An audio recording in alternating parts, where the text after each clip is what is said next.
दोस्तों जय हिंद और आप सभी का वेलकम है आपके प्रीतम एकेडमी में। और मैं हूं पंकज कुमार। तो जो आज का जो क्लासेस है, हम लोग इस क्लास पे बात करेंगे क्लास 10 का। जो हमारा हिस्ट्री का सेशन चल रहा था, भारत में राष्ट्रवाद का उदय, यानी कि चैप्टर 2 के बारे में डिस्कशन करेंगे। तो हम लोगों ने जो पिछला जो हमारा वीडियो था, उसमें हम लोगों ने असहयोग आंदोलन की अलग अलग धारणाओं के बारे में बात किया था। और उसमें हम लोगों ने देखा था बगान में जो काम करने वाले मजदूर हैं, यानी कि असम के साइड में जितने ऐसे मजदूर जो बगान में काम कर रहे थे, उनके बगावत के बारे में देखा। और ओवरऑल जो पूरा असहयोग आंदोलन और असहयोग आंदोलन की जो अलग अलग धारणाएं थी, जब हम लोगों ने उसको पढ़ा या जब उसके बारे में हम लोगों ने डिस्कशन किया, तो हम लोगों ने देखा कि असहयोग आंदोलन एक बड़ा जन आंदोलन था, जो गांधी जी जैसा चाहते थे सेम उसी टाइप का एक जन आंदोलन था। लेकिन ऐसा कुछ घटनाएं घटी जिसके कारण गांधी जी ने क्या किया कि असहयोग आंदोलन को वापस ले लिया। और उसके बाद कुछ समय के लिए यह आंदोलन रुका और फिर इसमें एक नए विचारधारा में बोल सकता हूं या एक नए आंदोलन का प्रवेश होता है। और वो क्या है, आप देख सकते हो, सविनय अवज्ञा की ओर। चूंकि हम लोग जब असहयोग आंदोलन के टॉपिक को जब हम लोग स्टार्ट किए थे, तो उस समय मैंने बताया था कि गांधी जी ने जब बोला कि जितना जन आंदोलन या जन आक्रोश हमारे पास जुट रही है, उससे बड़ी हमें जन आंदोलन और जन आक्रोश की आशा है। तो अगर हमें ज्यादा जन आंदोलन और ज्यादा जन आक्रोश चाहिए, तो एक बड़ा मात्रा में बड़ी तादाद में लोगों को जुड़ना होगा। तो लोग कैसे जुड़ेंगे? तब गांधी जी ने बताया था अपनी हिंद स्वराज नामक पुस्तक में, उन्होंने लिखा था कि अगर हम लोग विदेशी वस्तुओं का और विदेशी सेवाओं का बहिष्कार करें तो ऐसा संभव हो सकता है। तो उसके एवज में बहुत सारे ऐसे कांग्रेसी नेता थे या बहुत सारे लोगों का मानना था कि अगर आपने ये असहयोग आंदोलन के बारे में बोला है गांधी जी, अगर ये विफल हो गया तो आप क्या करोगे? तब गांधी जी ने प्लान ए और प्लान बी तय किया था कि अगर असहयोग आंदोलन विफल हो जाता है तो हमारे पास दूसरा प्लान रहेगा। और वो प्लान क्या था? सविनय अवज्ञा आंदोलन या सविनय अवज्ञा। बात क्लियर है? तो आज हम लोग उसी के टॉपिक को हम लोगों ने असहयोग आंदोलन के बारे में देखा। बहिष्कार आंदोलन उसी का एक नाम है। और साथ में हम लोगों ने उसकी अलग अलग धारणाओं के बारे में देखा। हम लोगों ने शहरी क्षेत्रों में असहयोग आंदोलन के बारे में देखा। हम लोगों ने किसानों के बीच में देखा। हम लोग आदिवासी किसानों के बारे में देखा। और यहां तक कि हम लोग बगान में काम करने वाले मजदूरों के बारे में देखा। क्योंकि सबकी जो सोचने और समझने की जितनी क्षमता थी, उस आधार पे उन्होंने स्वराज के बारे में अपना अपना विचार दिया और अपना अपना मत दिया। लेकिन स्वराज का जो रास्ता है वो अलग अलग था, लेकिन मंजिल क्या था बाबू? एक था। तो आज हम लोग उसी स्वराज को पाने की चाहत में आगे बढ़ेंगे और हम लोग सविनय अवज्ञा की ओर बढ़ेंगे। तो चूंकि आपको पता है, मैंने पहले भी बोला था कि गांधी जी जिस तरह का जन आंदोलन चाह रहे थे, उससे काफी हद तक या बहुत अच्छे ढंग से मैं बोलूंगा कि असहयोग आंदोलन के हिसाब से एक जन आंदोलन मिला। लेकिन कुछ ऐसी घटनाएं घटी जिसके बाद गांधी जी ने क्या किया? असहयोग आंदोलन को वापस लिया। तो हम लोग उस घटना के बारे में चर्चा करते हैं। तो पहली बात आप लोग जान लीजिएगा कि असहयोग आंदोलन की जो शुरुआत का दौर का मैं बात करूं, तो आपको पता है कि 1920 में गांधी जी ने ऐसा ही बोल दिया। 1920 से पहले और 1920 में लास्ट का जो महीने साल का जो 1920 है, उसमें नागपुर अधिवेशन जब कोलकाता में हुआ था तो मंजूरी दी गई और 1921 से स्टार्ट किया गया असहयोग आंदोलन। तो टोटल ये जो असहयोग आंदोलन है 1921 से 20 में जारी हुआ, लेकिन पूर्णतः 21 से स्टार्ट हुआ। तो 21 से 22 यानी कि फरवरी तक या जनवरी तक आप बोल दो कि यह बहुत अच्छे ढंग से चल रहा था। लेकिन अचानक कुछ घटनाओं के कारण गांधी जी ने असहयोग आंदोलन को वापस लिया। तो सबसे मेन मोटिव क्या था कि जो भी आंदोलन था वो एक अहिंसक रूप में बदल गया। क्योंकि गांधी जो थे वो पहले ही बोल दिए थे कि मुझे हिंसा पसंद नहीं है। और जितने भी आंदोलन असहयोग आंदोलन के तले पे होना स्टार्ट हुआ था 1922 के बाद, उसमें क्या हो गया था कि सारे अहिंसक रूप लेना स्टार्ट कर दिए थे। यहां पे हिंसा की जो भावना है वो ज्यादा पनप रही थी।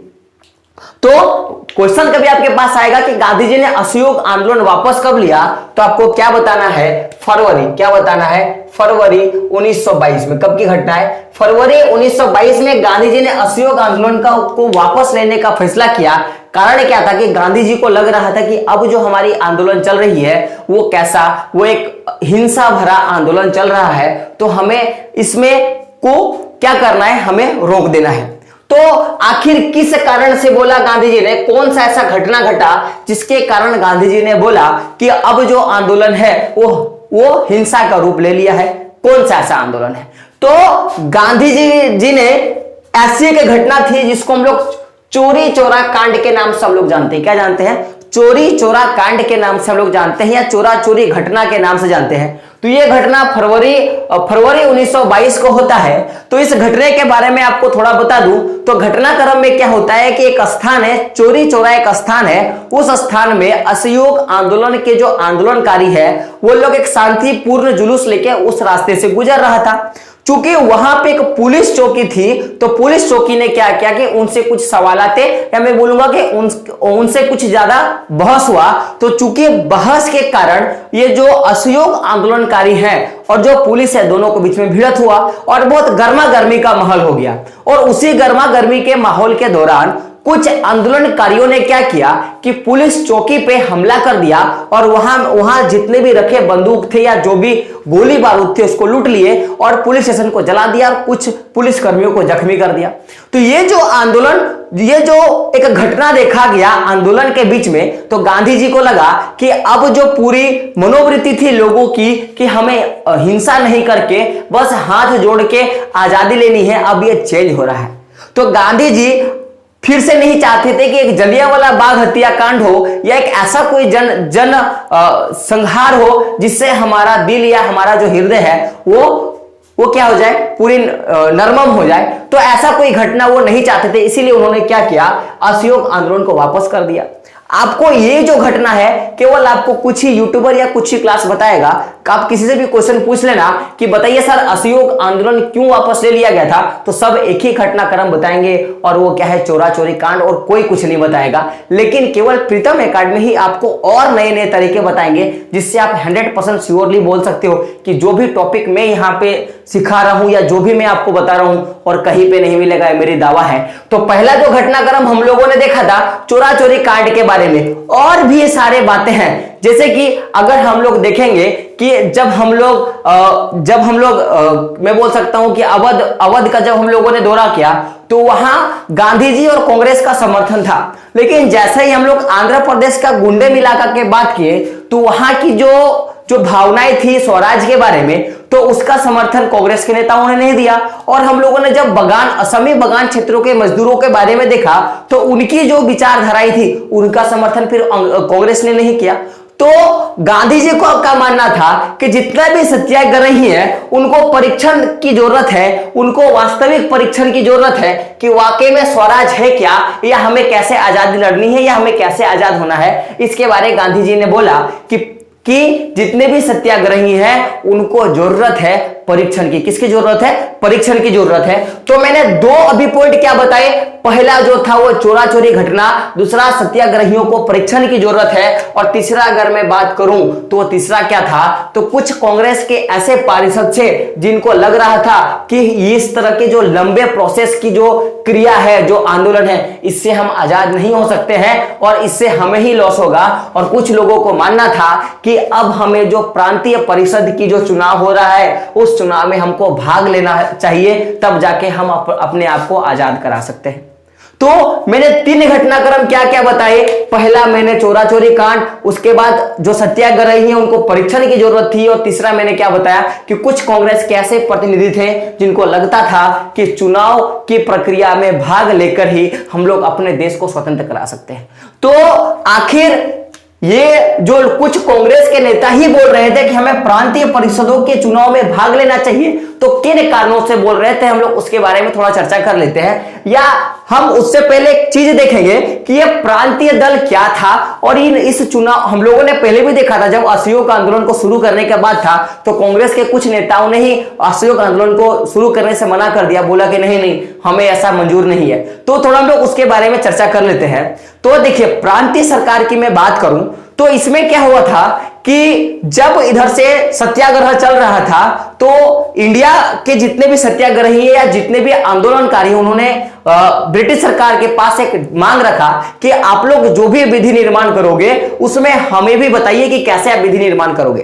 तो लोगों का मानना था कि उस पारिषद में अगर हमारी एंट्री हो जाती है तो अगर वो कुछ नियम कानून बनाते हैं हमारे खिलाफ या हमारे लिए तो हम उसको सही ढंग से अपने लिए इनपुट कर सकते हैं, यानी कि हम बोल सकते हैं कि ये हमारे सही है या हमारे लिए गलत है। उसको हम लोग क्या कर सकते हैं, सुधार कर सकते हैं। और ये सुधार करते करते धीरे धीरे हम लोग आजादी तक पहुंच जाएंगे, ये लोगों का सोचना था। तो कुछ लोगों का मानना था कि इस तरह के बेतुकी मैं बोलूंगा फिजूल की आंदोलन से कुछ नहीं होता, जो प्रांतीय चुनाव हो रहा था उसमें भाग लेके उनका सुधार कर ही सकते हैं। तो कारण क्या था कि कांग्रेस के कुछ पार्षदों को लग रहा था कि इस तरह का जन आंदोलन से हम लोगों को कुछ नहीं होगा, बस हम लोग थक जाएंगे। और लोगों को लग रहा था कि ये जो गवर्नमेंट ऑफ इंडिया एक्ट के तहत जो चुनाव हो रहे हैं, कौन सा गवर्नमेंट ऑफ इंडिया एक्ट के तहत जो चुनाव हो रहे हैं उसमें भाग लेकर जो भी ब्रिटिश की नीतियां हैं उनका विरोध कर और उनको सुधार कर सकते हैं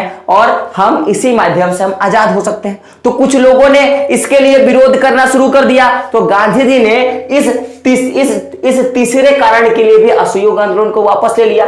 अगर हम लोग बात करें कि आखिर ऐसे कौन से नेता हैं जिन्होंने बोला कि हमें चुनाव में भाग लेना है, तो याद रखिएगा दो नेता का नाम याद रखिएगा। एक था सीआर दास जिसको हम लोग बोलते हैं चित्तरंजन दास, और एक था मोतीलाल नेहरू। एक कौन था, सीआर दास जिसको हम लोग क्या बोलते हैं चित्तरंजन दास, और दूसरा क्या था, मोतीलाल नेहरू। तो इन दोनों को लगता था कि हम इस चुनाव के कारण ही हम लोग आजाद हो सकते हैं। क्यों? क्योंकि जो ब्रिटिश की जो जितने भी नीति है, जितना नियम है, उसमें हम लोग क्या कर सकते हैं, बाधा डाल सकते हैं, उसको सुधार सकते हैं। तो इसीलिए इस सीआर दास यानी कि सीआर दास और मोतीलाल नेहरू ने क्या किया कि अपना जो कांग्रेस का जो गठन है उस गठन से एक नए दल का निर्माण किया और उस दल का नाम था स्वराज पार्टी। किसका गठन किया? स्वराज पार्टी का गठन किया। और स्वराज पार्टी को लेके वो क्या किए कि ये जो हमारा प्रांतीय पारिषद जो चुनाव था उसमें उन्होंने भाग ले लिया। तो कारण क्या था, मैंने क्या बताया, इनको लगता था कि चुनाव के कारण ही हम लोग अपने आप को अधिकार मुक्त या अधिकार में रख सकते हैं, उनके शोषण से दूर कर सकते हैं। तो कभी क्वेश्चन आपके पास आएगा कि आप ये बताइए कि स्वराज पार्टी का गठन किसने किया था, तो आपको क्या बताना है, चित्तरंजन दास और मोतीलाल नेहरू ने, और ये आपको एक नंबर दे देगा। अब हम लोग बात करते हैं कि अभी हम लोगों ने देखा कि कुछ लोग ऐसे थे जो लोग अहिंसक बर्ताव के लोग थे, कुछ गांधी जी को लगा कि उन्हें परीक्षण की जरूरत है। फिर हम लोगों ने देखा कि कांग्रेस के कुछ पार्षद हैं जिनको अलग चुनाव की जरूरत थी।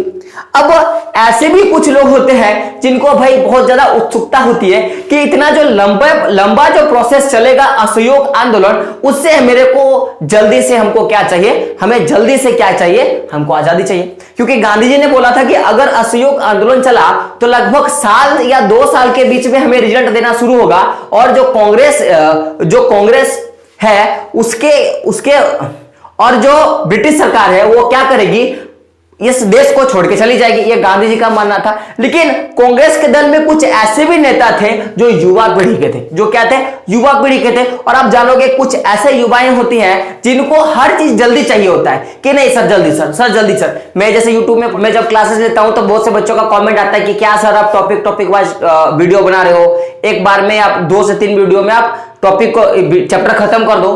तो ऐसे भी कुछ विचारधारा के लोग होते हैं जिनको हर चीज जल्दी चाहिए होता है। तो उसी तरह कांग्रेस में कुछ आंदोलनकारी थे या जो कांग्रेस के कुछ नेता थे जिनको लगता था कि नहीं ये बहुत लंबा प्रोसेस चल रहा है, तो इससे जल्दी हमें क्या चाहिए, आजादी चाहिए। तो ऐसे कुछ थे, जैसे कि मैं बात करूं जवाहरलाल नेहरू है ना, और सुभाष चंद्र बोस, ऐसे 2 मैं बोल सकता युवा नेता थे कांग्रेस के जिनको आजादी बहुत जल्दी चाहिए था। और इनका मानना था कि इस तरह से हाथ जोड़ने से या पेड़ पकड़ने से हमें आजादी नहीं मिल सकती है, या हम ऐसे अहिंसा के मार्ग पे चल के या हमें आजादी नहीं मिल सकती है। अगर हमें आजाद होना है तो जो हमारा आंदोलन है उसको उग्र आंदोलन में बदलना पड़ेगा। किसमें? एक उग्र आंदोलन में बदलना पड़ेगा, यानी कि इसमें आपको लड़ना भी पड़ेगा, आपको मार खाना भी पड़ेगा और मारना भी पड़ेगा। लेकिन गांधी जी का उल्टा था। गांधी जी का बोलने का मतलब था कि कोई अगर आपको एक गाल पे मारे तो दूसरा गाल भी आगे कर दो। लेकिन इन युवा नेताओं का मानना था ऐसा नहीं, अगर वो आपके एक गाल पे मारे तो उसको गाल नहीं, उसको बम थमा दो, ये उनका मानना था। तो उसी तरह जवाहरलाल नेहरू और सुभाष चंद्र बोस जैसे युवा नेता थे, उनका मानना था कि आंदोलन को अब उग्र करना पड़ेगा, क्योंकि बिना उग्र आंदोलन के हमें पूर्ण स्वराज नहीं मिल सकता, हमें पूर्ण स्वराज नहीं मिल सकता। इसलिए जवाहरलाल नेहरू और सुभाष चंद्र बोस जैसे युवा नेताओं ने क्या किया कि आंदोलन को उग्र बनाया और स्वराज के लिए दबाव बनाते हुए कांग्रेस पे क्या किया, असर करना शुरू किया। तो इन 4 कारणों के कारण, पहला कारण, दूसरा कारण, तीसरा कारण, चौथा कारण, इन 4 कारणों के कारण क्या होता है, असहयोग आंदोलन को गांधी जी ने वापस लेने के बारे में फैसला किया और गांधी जी को वापस लेना पड़ता है असहयोग आंदोलन को। तो ये सारे तत्व तो घटना घट रहे थे असहयोग आंदोलन के बीच में। तो ये असहयोग आंदोलन को वापस लिया जाए कि नहीं लिया जाए, या नहीं भाई चलाया जाए, तो ये जो पारस्परिक विभेद था कांग्रेस के नेताओं का और मैं बोल सकता हूं पूरे समाज का, पूरे भारत का, तो ये जो पूरी घटनाएं घट रही थी उसी के बीच में 2 ऐसे तत्व थे जो 20वीं सदी के आखिर में उत्पन्न हुआ और पूरी जो राजनीतिक व्यवस्था का जो रूपरेखा है उसको बदल दिया। मैंने क्या बोला, इस तरह के जो अंतर विवाद चल रहे थे हमारे देश में, उसी विवादों के बीच में 2 ऐसे तत्व, क्या मैंने बात किया, 2 ऐसे तत्व का उदय हुआ जो 20वीं सदी या मैं 20वीं दशक का बात करूं, ये जो पूरा 20वीं दशक है उसके बीच के सालों में क्या किया कि पूरी राजनीति का रूपरेखा ही बदल दिया। तो ऐसे 2 तत्व क्या थे, इनके बारे में हम लोग चर्चा करते हैं। तो पहला जो तत्व है वो क्या था कि पूरा जो विश्व था वो आर्थिक महामंदी के प्रभाव पर, या पूरे विश्व पे आर्थिक महामंदी का असर पड़ना शुरू हो गया था। उसका कारण क्या था कि 1926 में, मैं कब का बात कर रहा हूं, 1926 में जो कृषि उत्पाद है या जो भी कृषि उत्पाद होते थे उसका जो कीमत है वो गिरने लगा था। क्या हुआ था, कृषि उत्पाद का जो कीमत है वो धीरे धीरे गिरने लगा था। तो इसके कारण पहला क्या हुआ कि एक रूपरेखा चेंज हुआ। लोग कृषि उत्पाद, अब जब मैं किसी चीज का मैं उत्पादन करूंगा तो अगर उस उत्पादन का हमें रेट ही नहीं मिलेगा तो मन तो नहीं करेगा वस्तु का उत्पादन करने का। तो किसान क्या करने लगे कि वस्तुओं के जो उत्पादन है उनको उसमें कमी आना शुरू हो गया। अगर मैं बात करूं दूसरा, पहला तो हम लोगों ने देख लिया, दूसरा तत्व था एक तो 1926 में, अब दूसरा मैं बात करता हूं 1930 में। तो 1926 के बाद तो असर देखने को मिला। अब एक जो असर था वो 1930 को देखने को मिला। तो 1930 के बाद जो पूरा विश्व है वो धराशायी हो गया, यानी कि यहाँ पे तो कुछ बचने का चांसेस था लेकिन यहाँ पे कुछ भी बचने का चांसेस नहीं था। और हुआ क्यों, क्योंकि यहाँ पे भी दाम गिर रहा था और यहाँ पे भी कृषि उत्पादों का दाम गिर रहा था और जो निर्यात था वो धीरे धीरे कम होने लगा था। क्या हुआ था, निर्यात क्या था वो कम होने लगा था और किसान जो भी अपना उपज उत्पादन करते थे उसको बेचने के लिए या जो सरकार द्वारा उसको लगान लगाया जाता था उसको देने के लिए उनको बहुत ज्यादा दिक्कत का सामना करना पड़ता था, या फिर मैं बोल सकता हूं उनको बहुत ज्यादा भारी प्रॉब्लम झेलना पड़ता था। तो ये कुछ कारण थे। पहला कारण 1926 का कृषि उत्पादन का और दूसरा 1930 के बाद का। तो ये दो कारणों के कारण 1930 के समय में जितने भी ग्रामीण इलाकों के किसान थे उनके जिंदगी में बहुत ज्यादा उथल पुथल हुआ और मैं बोल सकता हूं कि सबसे ज्यादा भारी नुकसान जो ये दो तत्व था, एक तो ग्रामीण इलाकों में देखने को मिला सबसे ज्यादा। ठीक है, तो मैंने क्या बोला कि दो ऐसे तत्व थे। पहला तत्व था 1926 में जब कृषि उत्पादनों की कीमतें गिर गई, और दूसरा क्या था जब 1930 के बाद जो पूरा विश्व है वो धराशायी हो गया। धराशायी होने का कारण और 1926 में आर्थिक मंदी का कारण, मैंने दोनों आपको तत्व बता दिया। तो इसी के बीच में क्या होता है कि 1928 में, डेट याद रखिएगा कब का घटना है, 1928 में क्या होता है, एक कमीशन को मैं बोलूंगा या मैं ऐसे बोल सकता हूं कि एक आयोग को भारत भेजा जाता है। तो उस आयोग को क्यों भारत भेजा गया 1928 में, या वो आयोग क्या था उसके बारे में हम लोग चर्चा करेंगे। तो आपने सुना होगा साइमन कमीशन के बारे में, आपने सुना होगा, और इसी साइमन कमीशन के विरोध करते हुए लाला लाजपत राय को एक लाठी पड़ा और लाठी के दौरान उनकी मृत्यु हो गई। तो आपको पता है कि साइमन कमीशन कितना महत्वपूर्ण है। क्वेश्चन आता है कि साइमन कमीशन के विरोध के दौरान किसकी मृत्यु हुई थी, तो आपको क्या बताना है, लाला लाजपत राय। किसका बताना है आपको किसका बताना है, लाला लाजपत राय का मृत्यु हुआ था। कारण क्या था कि उनको लाठी पड़ी, लाठी के कारण। तो हम लोग उस साइमन कमीशन के बारे में थोड़ा बहुत चर्चा करते हैं। तो साइमन कमीशन है क्या, और साइमन कमीशन का विरोध के बारे में चर्चा करेंगे, और साइमन कमीशन के कारण जो विरोध पैदा हुआ उसके खिलाफ में जो सरकार है उसकी प्रतिक्रिया है उसके बारे में हम लोग चर्चा करेंगे। तो ये जो असहयोग आंदोलन उतना जनव्यापी रूप से फैला, उसके ही एवज में, उसके ही जवाबदेही की एवज में मैं बोल सकता हूं कि 1928 में साइमन कमीशन को पहली बार भारत भेजा गया था। तो इसकी थोड़ी हम लोग मैं भूमिकाओं के बारे में देखता हूं या उत्पत्ति के बारे में देखता हूं। तो ये जो साइमन कमीशन है, उस समय ब्रिटिश सरकार की जो नई टोरी सरकार बनी थी, क्या बनी थी, नई टोरी सरकार बनी थी, उसने सर जॉन साइमन, क्या नाम है, सर जॉन साइमन के नेतृत्व में एक वैधानिक, मैं बोल सकता हूं किसका, एक वैधानिक आयोग का गठन किया था। मैंने क्या बोला, 1928 में साइमन कमीशन का मैं बात कर रहा हूं। तो 1928 में ब्रिटेन की जो उस समय की नई टोरी सरकार ने क्या किया कि जॉन साइमन के नेतृत्व में एक वैधानिक, मैंने क्या बोला, वैधानिक यानी कि एक कानूनी आयोग का गठन किया, और उस आयोग को क्या किया, भारत भेजने का काम किया। तो इस आयोग का पहले काम के बारे में चर्चा करते हैं कि इस आयोग का काम क्या था। तो मैंने आपको पहला बताया कि इस आयोग का पहला काम क्या था कि जितना भी हम लोगों ने राष्ट्रवादी आंदोलन किया, उस राष्ट्रवादी आंदोलन के कारण जो भी कुछ असर देखने को मिला या जो भी कुछ घटनाएं घटा, उस घटना का हमें जवाब देना था। किसको, तो साइमन कमीशन का जो एक आयोग या गठन जो बन के भारत आया। तो पहला क्या था कि राष्ट्रवादी आंदोलन के जवाब में कि हम लोग जो आंदोलन कर रहे हैं, उस आंदोलन के विरोध में सरकार की जो क्या प्रतिक्रिया है उसका जवाब देना था किनको, साइमन कमीशन को। पहला काम इनका था। दूसरा क्या काम था कि भारत में जो संवैधानिक व्यवस्था है, जो भारत में जो संवैधानिक व्यवस्था है यानी कि भारत की जो कानूनी व्यवस्था है, उसमें क्या क्या परिवर्तन करना है या क्या क्या लाना है, उसको कार्यशील करने का और उसको अध्ययन करने का काम दिया गया किसको, साइमन कमीशन को। और तीसरा काम क्या दिया गया कि जो भी वो देख लेंगे या जो भी कुछ पढ़ लेंगे, उसके बाद हमें सुझाव देंगे और हमें बताएंगे कि हमें किस तरह से आजाद होना है या हमें किस तरह से काम करना है।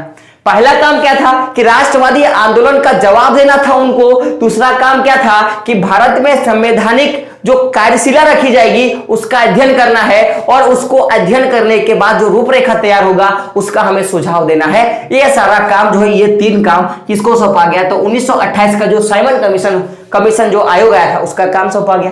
तो तीनों को देखने के बाद तो आपको लग रहा होगा कि ये जो साइमन कमीशन था ये हमारे फेवर में था। क्या था, हमारे फेवर में था। लेकिन वास्तविकता अगर देखा जाए तो फेवर के बाद भी लोगों ने इसका विरोध किया। तो विरोध का कारण क्या है सर, मैंने क्या बोला कि पहला तो ये हमारे लिए आए थे कि हम लोग इतना जो जन आंदोलन कर रहे हैं, तो उस जन आंदोलन के लिए हमें क्या रिजल्ट मिला, उस रिजल्ट को बारे में बताने के लिए आए कि हमने सरकार का विरोध किया तो सरकार ने हमारे लिए कुछ तो किया होगा, तो वही राष्ट्रवादी आंदोलन का जवाब देने के लिए आया होगा। साथ में ये हमारे संवैधानिक कानून व्यवस्था को लागू करने के लिए आया था, उसको समझाने के लिए आया था। लेकिन क्या ऐसी घटनाएं थी जिसके कारण भारत की जनता ने क्या किया, इस आयोग का विरोध किया। क्या किया, आयोग का विरोध किया। और विरोध का कारण बस एक सिंपल सा था कि इस आयोग में जितने भी सदस्य गठित किए गए थे या जिनको भी बोला गया कि आप इस आयोग के तहत इंडिया जाओगे और आप ये काम करोगे, तो इसमें किसी भी भारतीय व्यक्ति को, मैं क्या बोलूंगा, किसी भी भारतीय व्यक्ति को सदस्यता में शामिल नहीं किया गया था। या साइमन कमीशन का जो वैधानिक आयोग का गठन हुआ उसमें शामिल नहीं किया गया था। तो लोगों को लगा कि अगर इस पूरे कमेटी में अगर एक भी भारतीय नहीं रहेगा तो जाहिर सी बात है कि इसमें पक्षपात की भावना शुरू होगी, और ऐसा होगा ही। मान लो कि आप और आपके बगल का जो पड़ोसी, आप लोगों के बीच में लाठीचार्ज हो गया, आप लोगों ने मारा पीटा शुरू कर दिया, तो जब कोर्ट जाओगे तो ऐसा तो नहीं कि कोर्ट वाला केवल आपके पड़ोसी का ही बात सुनेगा, आपका भी तो पक्ष रखने वाला कोई इंसान तो होना चाहिए ना। तो यहाँ पे वही पक्ष रखने वाला कोई इंसान नहीं था। इसी के कारण इंडिया के लोगों ने या भारत के जो जन आंदोलनकारी या जो भारतीय लोगों ने क्या किया, साइमन कमीशन का विरोध करना शुरू किया। तो आपको पता है कि इंडिया में जब भी कोई व्यक्ति आता है तो हम लोग बोलते हैं, तो क्या बोलते हैं, वासुदेव कुटुंबकम, यानी कि जो भी कुटुंब होते हैं वो हमारे अतिथि होते हैं, हमारे भगवान होते हैं। लेकिन जब ये साइमन कमीशन नाम का व्यक्ति हमारे इंडिया में आते हैं, कब की घटना है, 1928 में, मैंने पहले बोला, तो इनका स्वागत करने के लिए लोग बहुत भारी मात्रा में पहुंचे। और ये जब आ रहे थे तो लोगों ने एक नारा लगाया, एक गीत गाया, मैं बोल सकता हूं उस नारा का क्या नाम था कि साइमन कमीशन वापस जाओ। क्या था? साइमन कमीशन वापस जाओ। और मैं इंग्लिश में बात करूं तो साइमन कमीशन गो बैक। क्या था? साइमन कमीशन गो बैक या साइमन कमीशन वापस जाओ। क्वेश्चन आपके पास आ सकता है कि जब 1928 में साइमन कमीशन भारत आया तो उसके स्वागत के लिए भारतीयों ने कौन सा नारा लगाया था, तो आपको क्या बताना है, साइमन कमीशन वापस जाओ या साइमन कमीशन गो बैक। तो इसी के विरोध के दौरान मैंने क्या बोला कि लाला लाजपत राय को लाठी लगी और लाला लाजपत राय की मृत्यु हो जाती है। आप लोग ये याद रखिएगा, पूछ देता है कि किस महान सेनानी का मृत्यु किसके दौरान हुआ था, तो हम लोग बोल सकते हैं साइमन कमीशन के दौरान हुआ था। तो क्या बताना, लाला लाजपत राय। तो जब लोगों ने भारी मात्रा में इसका विरोध करना शुरू किया कि Simon commission go back, Simon commission वापस जाओ, इस नारा के साथ जब इसका स्वागत किया गया, जब इसका विद्रोह किया गया, तो जो भी कांग्रेस के जो भी नेता थे, ऐसा नहीं कि इस आंदोलन में केवल कांग्रेस के नेताओं ने ही भाग लिया।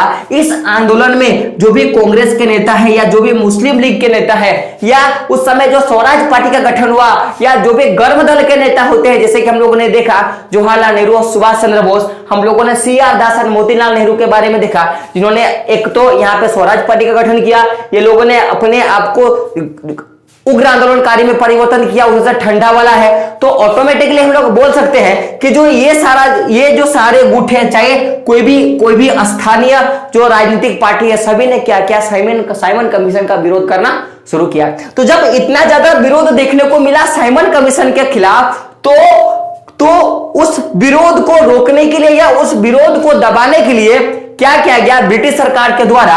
तो ब्रिटिश सरकार ने क्या किया कि वायसराय लॉर्ड इरविन, उस समय हमारा वायसराय कौन थे, वायसराय लॉर्ड इरविन, उसने अक्टूबर 1929 में, कब का मैं बात करूं, अक्टूबर 1929, 28 में भारत आया था और अक्टूबर 1929 में इरविन ने क्या किया कि इस आंदोलन को दबाने के लिए एक डोमिनियन, क्या मैं बोल सकता हूं, डोमिनियन, एक स्टेट नियम लागू किया या बोला कि आप लोग आइए, डोमिनियन स्टेट के तहत हम लोग गोलमेज सम्मेलन करेंगे और आपकी बातों को और हमारी बातों को रखने का काम करेंगे।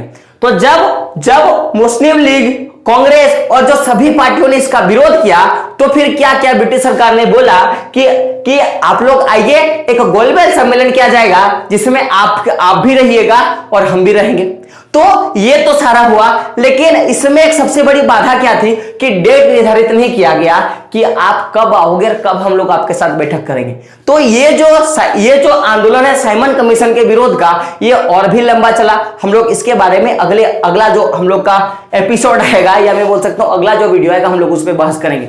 तो हम लोगों ने अभी तक क्या देखा कि किन कारणों से असहयोग आंदोलन को वापस लिया गया। हम लोगों ने देखा था कि क्या कारण था जिसमें पूरी जो 20वीं शताब्दी की राजनीति है वो पूरा रूपरेखा चेंज हो गया। और साइमन कमीशन भारत क्यों आया, साइमन कमीशन का विरोध क्यों किया गया, और जब भारत में साइमन कमीशन 1928 में पहुंचा तो उसके लिए जनता की प्रतिक्रिया क्या थी, और उसके विरोध को दबाने के लिए ब्रिटिश सरकार ने क्या किया, या मैं बोल सकता हूं कि वायसराय लॉर्ड इरविन ने क्या किया, हम लोगों ने वो देखा। तो आई होप जो भी कुछ आप लोगों ने देखा वो आपको समझ में आया होगा। और एक बात मैं बता दूं कि यार हर चीज पे मेहनत लगती है, मैं बहुत ज्यादा मेहनत करता हूं आपके लिए, आप लोग देखते हो वीडियो में, ठीक है। तो करना कुछ नहीं है, जो भी चीजें आपको दी जाती है आप उसको देखो, लिखो और पढ़ो, क्योंकि देखो जब तक मेहनत नहीं करोगे रंगत नहीं आने वाली है। मैं हमेशा बोलूंगा कि देखो दुनिया में बहुत तरह के लोग आपको देखने को मिलेंगे। कुछ ऐसे लोग होते हैं जो क्या करते हैं ना कि अभी सो जाते हैं और बाद में जगने का काम करते हैं। कुछ लोग ऐसे होते हैं जो अभी नहीं सोते, जिंदगी भर करते हैं। बोला गया ना कि अगर आप अभी अपने आप को कंफर्ट कर दोगे ना अपनी जिंदगी को, तो फिर जिंदगी आपके लिए अनकंफर्टेबल हो जाएगी। अभी आप जिंदगी में निर्माण करने का ट्राई करो, तो जाके आपको जो चाहिए वो आपको मिल जाएगा। अगर आप अभी सो जाओगे तो फिर जिंदगी बाद में आपको सुला देगी। तो दोस्तों कंफर्ट पे मत रहो, अपने आप को अनकंफर्टेबल करो अभी, तब जाके आप आगे जाके कंफर्टेबल होगे। आप अभी निर्माण के काम में ध्यान दो, तब जाके आपके सपने की निर्माण होगा। आप अभी नींद का काम मत करो, नहीं तो बाद में जाके आप सोने का काम करोगे, बस सोने का काम करोगे। आपके हाथों में है कि आपको सफल बनना है कि नहीं बनना है। बाकी जो है, क्योंकि देखो मैं हर बार बोलता हूं मेहनत करो। आप जितना मेहनत करोगे, पानी में जितना गुड़ मिलाओगे पानी उतना ज्यादा मीठा होगा, पानी में जितना ज्यादा आप चीनी मिलाओगे पानी उतना ज्यादा मीठा होगा। डिपेंड करता है आपकी मेहनत पे भी, आप कितना ज्यादा मेहनत करते हो। तो दोस्तों इसी मेहनत के साथ, इसी जज्बे के साथ हम लोग अगले टॉपिक में साइमन कमीशन के बारे में, मैं बोल सकता हूं टॉपिक क्या रहेगा, सविनय अवज्ञा आंदोलन के बारे में चर्चा करेंगे और देखेंगे कि हम लोग इस टॉपिक में और क्या कर सकते हैं। तो अगर आप लोग नए हो तो क्या करना है कि चैनल को सब्सक्राइब कर लेनी है और बेल का आइकन प्रेस कर देना है, और आपको बताना है कि आज का वीडियो आपको कैसा लगा। तो दोस्तों मिलते हैं अगले वीडियो में, तब तक के लिए जय हिंद, जय भारत और आपका दिन शुभ हो।